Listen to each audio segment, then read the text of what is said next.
Samedi 5 avril 2014. Madame, Messieurs, bonsoir et merci de votre fidélité. Bienvenue dans ce nouveau numéro de Pulsation Week-end. À la une de l'actualité, vive tension vendredi à Miragouane, dans le département des Nippes. Une personne a été tuée et plusieurs autres blessés par des agents du CIMO alors qu'ils réprimaient une manifestation pour dénoncer la surfacturation des marchandises à la douane. Un véhicule appartenant à la MINUSTAH a été incendié. Plusieurs personnes ont été arrêtées. Le nouveau cabinet ministériel continue de susciter des réactions en raison de son caractère pléthorique. 23 ministres et 20 secrétaires d'État. De l'avis de l'économiste Kistner Farrell, cette situation aura des répercussions sur le budget de fonctionnement du pays. À l'étranger, les Afghans ont voté samedi en nombre et sans incident majeur, malgré les menaces d'attaque des rebelles talibans pour désigner le successeur du président Hamid Karzai à quelques mois du retrait de l'OTAN. Les résultats seront connus le 24 avril. 25 citoyens ukrainiens ont été arrêtés par les services secrets russes. Ils sont accusés d'avoir voulu perpétrer des actes de terrorisme et de sabotage dans plusieurs régions de la Fédération russe. Dans l'actualité sportive, l'Atlético de Madrid, le FC Barcelone et le Real Madrid ont assuré l'essentiel en s'imposant ce samedi pour la 32e journée de la Liga. Maintenant, le statu quo en tête à 6 matchs de la fin. Au classement, les Colchoneros, 79 points, ont toujours une longueur d'avance sur les Catalans, 78 points. Le Real, 76 points, reste à l'affût de tout faux pas. En inscrivant 28 points contre Houston, Kevin Durant a égalé le record de Michael Jordan alors que LeBron James est devenu le plus jeune à marquer 23 000 points. Madame, Messieurs, restez branchés pour le développement de ces titres et de bien d'autres.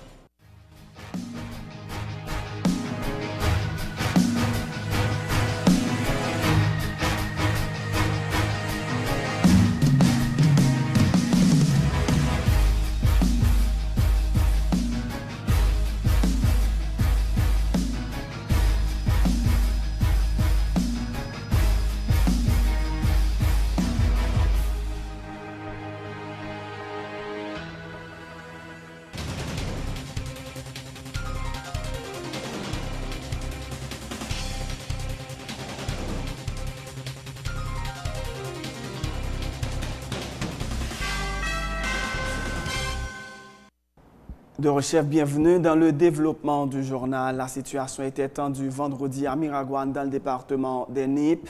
Au moins une personne a été tuée et plusieurs autres blessés par des agents du CIMO alors qu'ils réprimaient une manifestation pour dénoncer la surfacturation des marchandises à la douane. Un véhicule appartenant à la MINUSTAH a été incendié. Plusieurs personnes ont été arrêtées. Les déclarations du nouveau ministre de la Communication, Rudy Erivo, qui lors de son installation avait dénoncé les dérives au niveau de la presse haïtienne, provoquent des réactions au Parlement haïtien, dont celle du député Guy Gérard Georges. Il appelle le dissident de Famille Lavalas à se ressaisir.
L'économiste Kessner Farel salue le retour de Marie-Carmel Jean-Marie au poste de ministre de l'Économie et des Finances. C'est une personne compétente qui a déjà fait ses preuves, a dit Kessner Farel, qui lui conseille toutefois de chercher à mieux saisir la dimension politique de ses fonctions. Le PDG du groupe Croissance SA félicite également le ministre sortant de l'Économie, Wilson Lalou, pour avoir impliqué, a-t-il dit, la société civile, notamment le secteur des affaires, dans les consultations en vue de la préparation du projet de budget pour la prochaine année fiscale. Kessner Farel déplore par ailleurs le caractère pléthorique du nouveau cabinet ministériel, 23 ministres et 20 secrétaires d'État. Cette décision, a-t-il dit, risque d'avoir des répercussions sur le budget de fonctionnement du pays. Semaine, ça a un changement fait dans le cabinet en France. Et il réduit considérablement le nombre de ministères. Je pense qu'il faut commencer à faire effort. Le budget d'Haïti est beaucoup trop faible. Il y a tout ministre avec tout secrétaire d'État. Donc, nous devons lancer un message, profiter de lancer un message pour nous réduire. Mais son aspect économique lié, ça est capable de donner un exemple pour montrer que nous avons fait un certain resserrement de l'État en ce sens-là. Donc, c'est ça qui va déranger. Mais il y a Mme Jean-Marie qui retourne encore au niveau du ministère de l'Économie et des Finances. Donc, il était là. Donc, nous allons avoir une négociation, comment il y a une position ça. Et qui est-ce qu'on a comme ministère de l'Intérieur, il y a Réginald Delva, pour qu'on ait comme une petite question calme. Donc c'est plus ou moins poste ça de moi. Globalement, cap maintenant sur les élections. Bon, c'est un petit peu difficile de parler de Mme Carmel, puisque on connaît que c'est un partenaire dans le business. Moi, on connaît son monde qui est extrêmement qualifié, très compétente. Parfois, il y a un petit tempérament qui est très très fort, donc ça est capable de déranger en politique. Et c'est ça qu'on reproche. Mais au niveau compétence, je n'ai pas de doute sur lui. Pour contrôler ça, l'intelligence émotionnelle. L'intelligence émotionnelle, là, c'est parfois que connaît l'aspect politique de la question, ça peut changer. La semaine dernière, nous rappelons que le ministre Lalou a déjà commencé la discussion pour le budget 2014-2015. Il faut nous donner un coup de chapeau pour le travail ça que M. fait. C'est pour la première fois, moi, je suis le budget depuis 20 ans dans le pays, que avant même que vous mettez le budget en place, vous faites des consultations avec le secteur des affaires, avec la société civile. Donc, s'il y a une très positif dans le bilan, M. Lalou, ça fait l'année dernière, politiquement, il n'est pas arrivé à passer le budget, ça n'a pas sifflé, mais au moins, ils font un processus participatif. Moi, j'espère que la nouvelle équipe va continuer avec même bagarre pour nous déposer le budget en juin dans le Parlement, et pour éviter ça qui est passé l'année dernière, là, pour nous bagarrer le budget, et Sénat, négociation supposée faite beaucoup plus tôt. Mais le gouvernement est supposé avoir un message pour dire, bon, il y a un problème budgétaire qu'on a là, bon, modèle pour réduire la quantité. Bon, par exemple, on prend en France, il regroupe une série de postes en quelque sorte. Donc, c'est ça les re-engineering ou réarchitecture.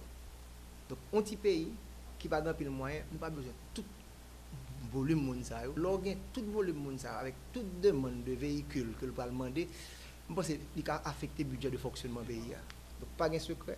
Si nous voulons renverser tendance, nous avons $$ égal à 20 gouttes, ça peut me faire. Il faut faire élection à temps dans le pays. Il faut produire beaucoup plus et produire des biens de qualité pour m'exporter. Il faut faire plus de touristes venir en Haïti. Et il faut attirer plus d'investissements direct. Ce n'est pas l'avis du grand argentier de la nation. Les secrétaireries d'État ne sont pas budgétivores, a dit Marie-Carmel Jean-Marie, ajoutant qu'ils sont indispensables à la bonne marche des ministères. La ministre des Finances annonce une réduction des dépenses de fonctionnement de l'État afin de générer les ressources nécessaires pour payer les nouveaux secrétaires d'État. Pour ce qui est de la loi de finances qui n'a pas été approuvée par le Sénat, Mme Jean-Marie promet que dans les prochains jours, le nouveau texte sera déposé au Parlement. Bon, moi, c'est toute bagaille, c'est une question d'équipe. Le pays a besoin de monde qui peut mettre tête ensemble. Rejoindre nos équipes pour nous fonctionner là-dedans. Et pour aller de l'avant, rejoindre l'équipe là. Okay, même son jour, tu as critiqué l'équipe ça même. Mais je vais regarder souvent il y a un changement dans l'équipe là. Il y a un changement parce que le premier travail qu'on a fait, on a baillé toute munition un exemplaire des règlements du budget et de la comptabilité publique.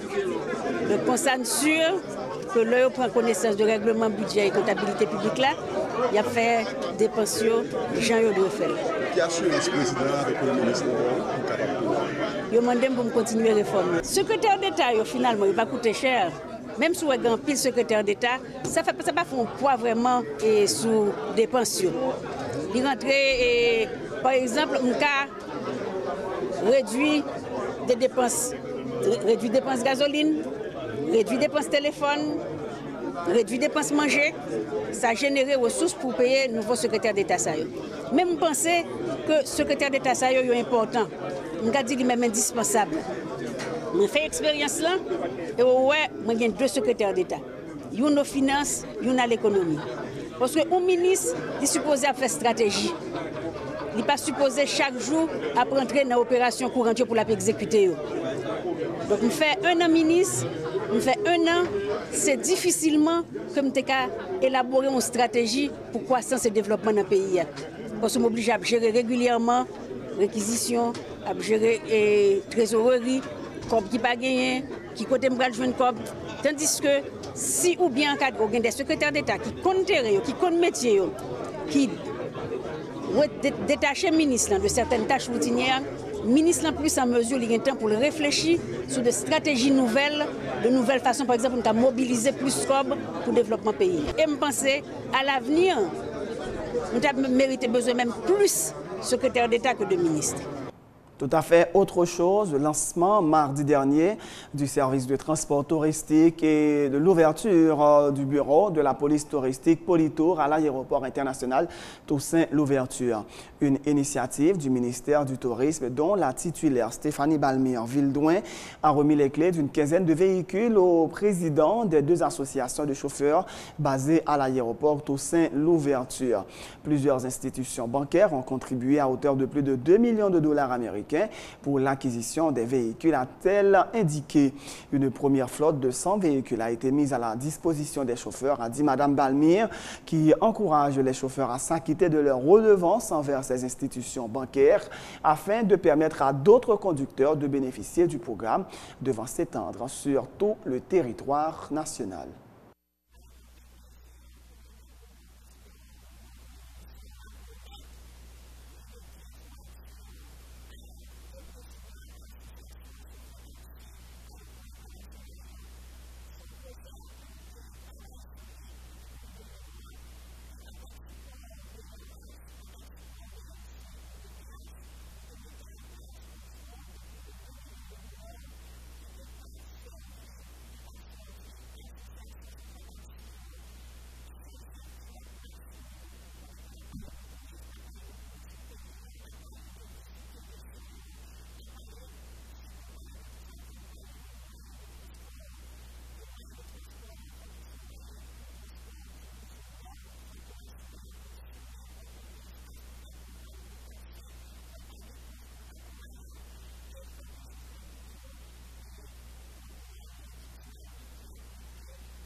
Le détachement de la Polytour au niveau de l'aéroport international Toussaint-Louverture va permettre à cette nouvelle structure de la police nationale de mieux servir les touristes tout en accompagnant le commissariat de l'aéroport.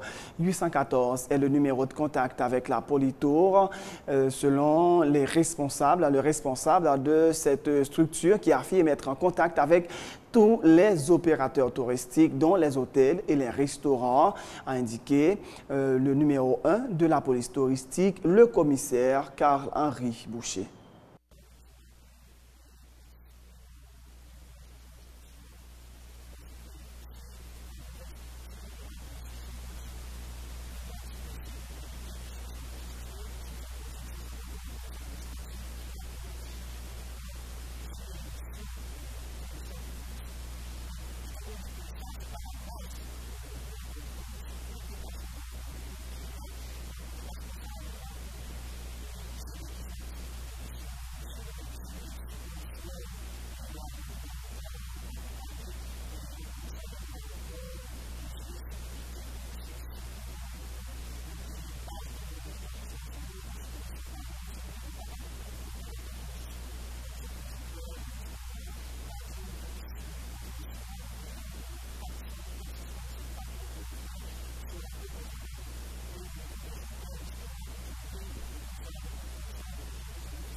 Les responsables des deux associations de conducteurs basées à l'aéroport Toussaint-Louverture et dont les membres ont pu bénéficier d'un prêt bancaire pour acheter de nouveaux véhicules ont salué l'initiative du ministère du Tourisme.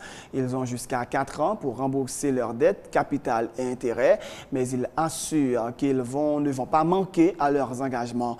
Tour à tour, Amical Wilner, président de l'Association des chauffeurs guides d'Haïti, et Alcindor Johnson, qui est donc le président de la CDT.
C'est la fin de ce journal, mais juste avant de vous quitter, voici le rappel des titres. Vive tension vendredi à Miragouane, dans le département des Nippes. Une personne a été tuée et plusieurs autres blessés par des agents du CIMO alors qu'ils réprimaient une manifestation organisée pour dénoncer la surfacturation des marchandises à la douane. Un véhicule appartenant à la MINUSTA a été incendié. Plusieurs personnes ont été arrêtées. Le nouveau cabinet ministériel continue de susciter des réactions en raison de son caractère pléthorique. 23 ministres et 20 secrétaires d'État. De l'avis de l'économiste Kessner Farrell, cette situation aura des répercussions sur le budget de fonctionnement du pays. À l'étranger, les Afghans ont voté ce samedi en nombre et sans incident majeur, malgré les menaces d'attaque des talibans pour désigner le successeur du président Hamid Karzai à quelques mois du retrait de l'OTAN. Les résultats seront connus le 24 avril. 23 citoyens ukrainiens ont été arrêtés par les services secrets russes. Ils sont accusés d'avoir voulu perpétrer des actes de terrorisme et de sabotage dans plusieurs régions du pays. En sport, l'Atlético Madrid, le FC Barcelone et le Real Madrid ont assuré l'essentiel ce samedi en s'imposant pour la 32e journée de la Liga. Maintenant, le statu quo en tête à 6 matchs de la fin. Au classement, les Colchoneros, 79 points, ont toujours une longueur d'avance sur les Catalans, 78 points. Le Real, 76 points, reste à l'affût de tout faux pas. En inscrivant 28 points contre Houston, Kevin Durant a égalé le record de Michael Jordan alors que LeBron James est devenu le plus jeune à marquer 23 000 points. C'est la fin de ce journal. Merci de l'avoir suivi. Bonne suite de programmes sur Télé Pluriel.